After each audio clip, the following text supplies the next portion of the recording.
Yusuf Kala, wakil presiden kita yang ke-10 dan ke-12, baru-baru ini dilaporkan oleh Gerakan Angkatan Muda Kristen Indonesia atas tuduhan penistaan agama.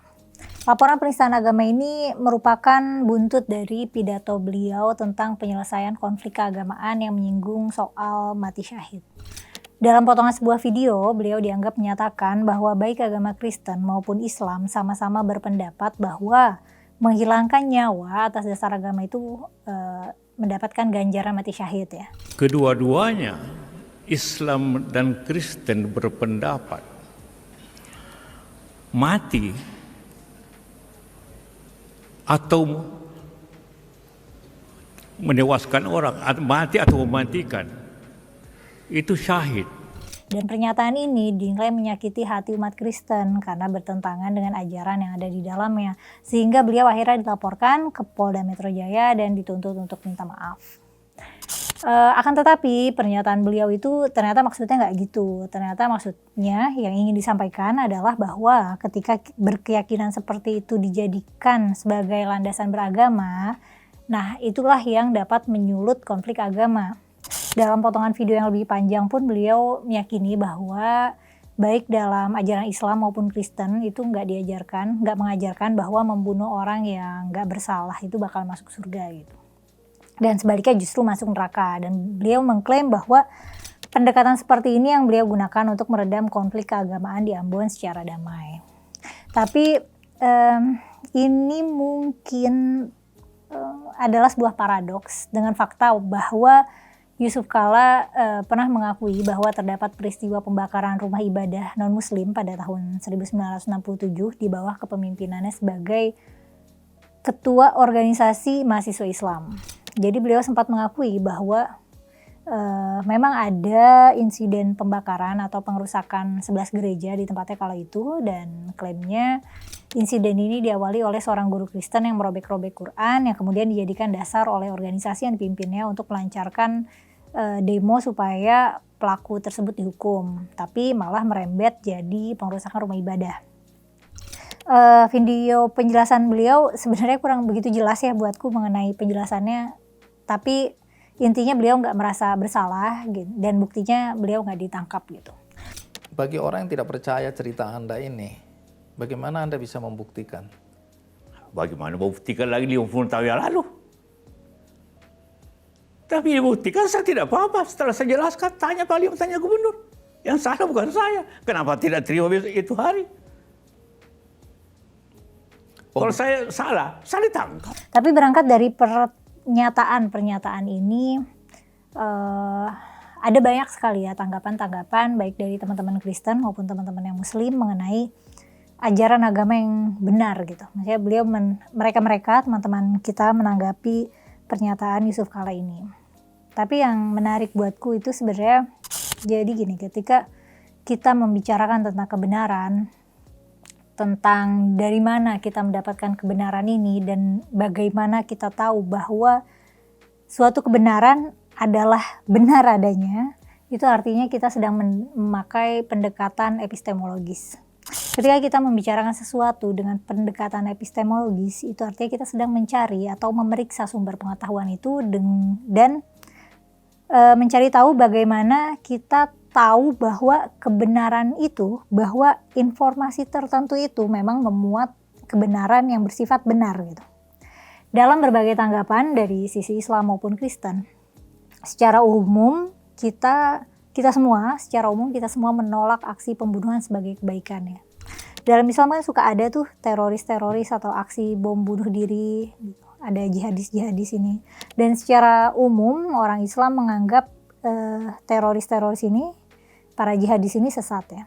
Tapi para teroris ini menganggap diri mereka itu di jalan yang benar, dan para teroris ini punya landasan atas tindakan mereka. Mereka punya landasan ayatnya, ada hadisnya, ada riwayatnya, ada fatwanya. Jadi tapi sementara itu kita ini yang menganggap para teroris ini sesat, kita juga punya argumennya, kita juga punya landasan ayatnya, ada hadisnya, ada riwayatnya, ada fatwanya gitu. Nah, dan inilah dilemanya ketika kita membedah substansi nilai agama secara epistemologis, karena landasan otoritasnya ada pada teks, ya teks Quran, teks hadis, dan teks-teks ini kontekstual. Selalu ada konteks di balik ayat yang diturunkan. Selalu ada konteks di balik riwayat yang disabdakan, selalu ada konteks di balik fatwa-fatwa, di balik fatwa-fatwa ulama, itu selalu ada konteksnya. Baik itu konteks sosiopolitik, atau bahkan konteks lingkungan gitu, konteks ekologis. Dan yang sering terjadi ketika kita menalar, ketika kita mencoba menalar apakah ini ajaran agama yang benar atau tidak, hal pertama yang kita lakukan seringkali nggak pakai teks pendukung, nggak pakai dalil pendukung, tapi pakai norma umum atau pakai nurani kemanusiaan aja gitu.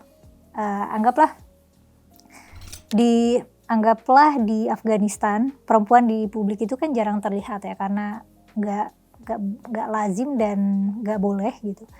Jadi jarang akan ditemukan misalnya ada pedagang perempuan, atau ada supir perempuan, ada perempuan naik sepeda, naik mobil gitu, atau perempuan jadi tukang parkir, atau apa aja lah yang kegiatannya kelihatan di ruang publik gitu.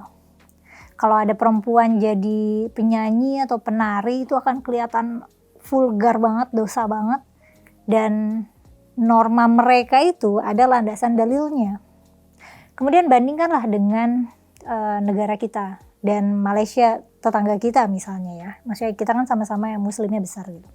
Perempuan muslim di sini lebih leluasa di ruang publik. Kita punya kesempatan karir yang relatif sama, relatif setara. Kita bisa muncul dan berperan di ruang publik. Ya pokoknya secara umum bisa gitu. Norma umumnya perempuan bisa muncul gitu. Dan kita juga punya landasan dalilnya.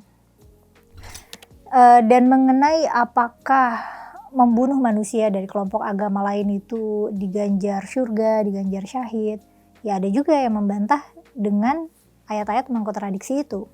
Tapi secara umum naluri kemanusiaan kita akan menolak paham itu, ya kalau waras ya. Makanya kan suka dibilang kan teroris itu katanya di brainwash ya, dicuci otak, karena nalar kemanusiaannya udah nggak berjalan sebagaimana orang pada umumnya gitu. Jadi cara berpikirnya untuk otaknya berfungsi itu udah kayak orang yang di dalam cult gitu, di dalam komunitas aliran sesat. Mengenai batasan gimana agama itu bisa dianggap wajar, komunitas yang wajar, dan gimana komunitas agama itu bisa masuk kategori aliran sesat, kita bahas kapan-kapan aja ya. Nah yang bikin rumit dari perdebatan seperti ini adalah hampir semua orang, kita semua itu merasa kita sedang membela ajaran yang paling benar gitu. Padahal seringnya tuh yang kita bela adalah hasil pembacaan kita sendiri atas tradisi yang sudah terjadi sangat panjang gitu.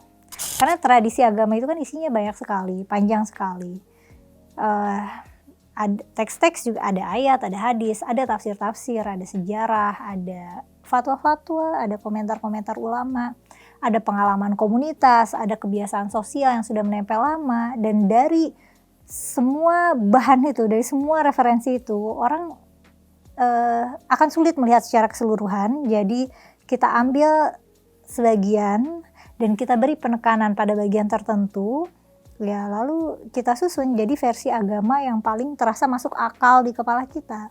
Nah makanya itu waktu muncul misalnya perdebatan tentang jihad, tentang syahid, tentang relasi antar agama, itu masalahnya nggak pernah sesederhana ada pihak yang lebih paham agama, ada pihak yang salah paham, ada pihak yang benar, ada yang pihak yang tersesat. Yang terjadi adalah ada banyak pembacaan terhadap agama yang sama-sama merasa punya dasar. Jadi kelompok yang keras, yang mereka cenderung menggunakan kekerasan, itu mereka juga punya dalil. Yang menggunakan pendekatan yang damai itu juga punya dalil. Yang ingin menutup ruang hidup perempuan itu punya dalil. Yang memberi ruang luas untuk perempuan berperan di ruang publik itu juga punya dalilnya gitu. Jadi yang ingin menjadikan identitas agama sebagai garis perang itu juga ada dalilnya. Yang pengen hidup berdampingan antar relasi agama itu juga ada dalilnya. Jadi kalau pertanyaannya adalah kayak, ini mana nih nilai agama yang benar? Nah jawabannya tuh nggak bisa kita cari dalilnya gitu. Nanti kalau udah ketemu dalilnya, nah udah gitu. Nggak bisa, karena setiap dalil, setiap teks itu nggak berdiri sendiri. Teks itu selalu dibaca oleh manusia, dan manusia selalu punya kepentingan, punya ketakutan, punya pengalaman sejarah, hidup dalam lingkungan politik, dan hidup dalam standar moral yang berlaku di zamannya. Ya orang Afghanistan, orang Indonesia, orang Malaysia, itu kita mungkin sama-sama menjalankan ajaran agama gitu, ajaran agama Islam. Padahal bentuk kehidupan yang kita anggap wajar itu bisa jauh sekali bedanya. Ya itulah bukti bahwa selalu ada proses penafsiran, selalu ada proses memilih gitu, memilih mana yang benar dan mana yang akhirnya membentuk norma. Banyak orang yang menilai sebuah ajaran itu baik atau buruk dengan ukuran yang sebenarnya itu ya sebenarnya udah ada lebih dulu dalam dirinya. Jadi ukuran yang kita pakai itu seringkali sudah ada gitu, datang dari rasa kemanusiaan yang kita punya, dari pengalaman hidup bersama, dari penolakan kita terhadap kekerasan, dari rasa naluriah bahwa membunuh orang tidak bersalah itu salah gitu, bahwa merendahkan manusia itu salah, bahwa diskriminasi itu salah, memaksa keyakinan itu salah gitu. Dan karena kita sudah berangkat dari prinsip itu, ya kita tinggal cari aja ayatnya, kita cari hadisnya, kita cari tafsir atau pendapat ulama yang terasa cocok dengan stans moral kita. Dan ini terjadi di semua pihak ya, termasuk mereka-mereka yang pembacaannya terhadap kitab suci itu sangat-sangat literal. Yang aku rasa lebih penting dari memilih tafsir mana yang lebih benar, itu sebenarnya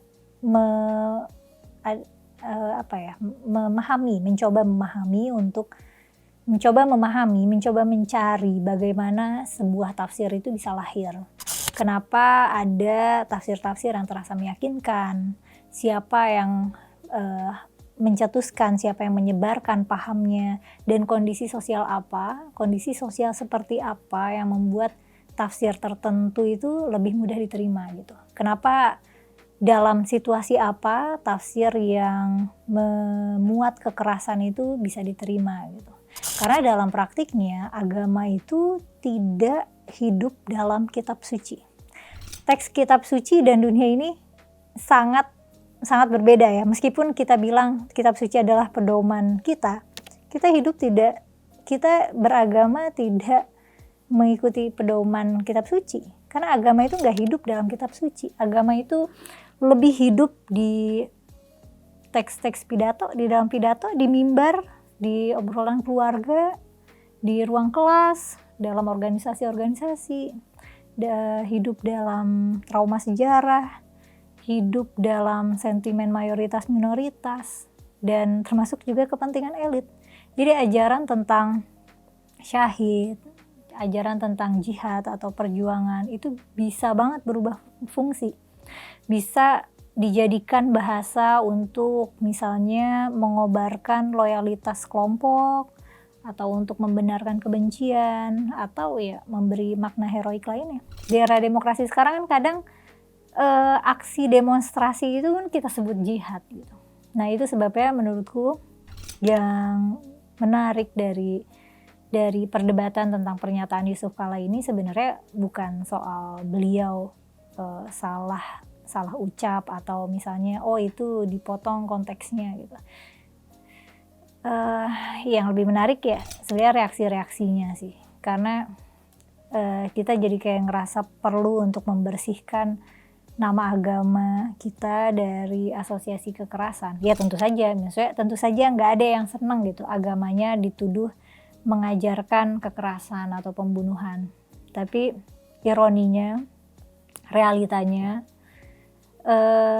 ajaran kekerasan dalam agama, tafsir yang keras itu selalu bisa muncul lagi berulang kali di banyak tempat, lintas zaman, dengan nuansa yang mirip-mirip, meskipun sepanjang zaman tuh sudah banyak tersedia bantahannya.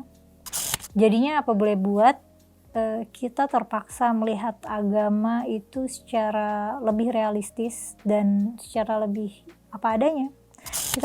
Kita jadi kalau kita melihat tradisi agama secara utuh gitu sepanjang peradaban manusia, kita akan sulit sekali melihat agama sesuai idealisme kita sendiri, karena faktanya dalam sejarah agama ya ada warisan damai di dalamnya, ada juga warisan konflik, ada landasan untuk hidup berdampingan, ada juga narasi untuk memusuhi kelompok lain.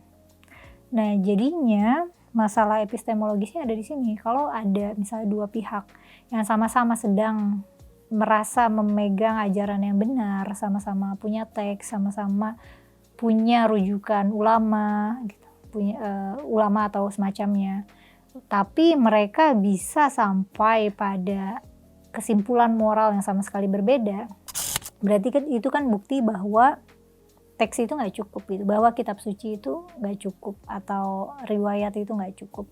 Selalu ada manusia yang membaca, memilih, menekankan, dan menafsirkan. Yang sering menentukan justru ukuran moral yang sudah dipakai lebih dulu gitu dan lebih sederhana gitu. Kita menolak pembunuhan, kita menolak persekusi, kita menolak kebencian sektarian karena secara moral kita tahu itu merusak tatanan hidup manusia. Nah, setelah itu orang mencari dalil yang mendukung posisi tersebut gitu. Jadi dalam prakteknya banyak orang membaca agama dengan membawa nuraninya sendiri, dengan membawa pengalaman sosial dan standar kemanusiaannya sendiri. Kalau perdebatannya selalu ada, di mana tiap pihak bisa datang dengan teks, dengan otoritas dan keyakinan yang sama besarnya, lalu bisa sampai pada kesimpulan yang jauh berbeda, bukankah ini artinya agama bukanlah acuan yang stabil, acuan kebenaran yang stabil? Apakah kebenaran dalam aspek moralitas, dalam aspek kedamaian dan kemanusiaan itu harus berdiri di atas landasan teks kitab suci, atau kita cukupi dengan cara yang lebih sederhana, yang lebih instinktif, yaitu kita belajar membaca penderitaan manusia, kita menahan diri dari tindakan yang melukai sesama, dan kita memperbaiki kerusakan yang kita buat pada hidup orang lain. Tapi kalau menurut kamu gimana nih? Kamu setuju atau mungkin punya bantahan buat aku nggak? Tulis pendapat kamu kolom komentar ya. Makasih sudah menyimak sampai selesai. Sampai ketemu di konten selanjutnya.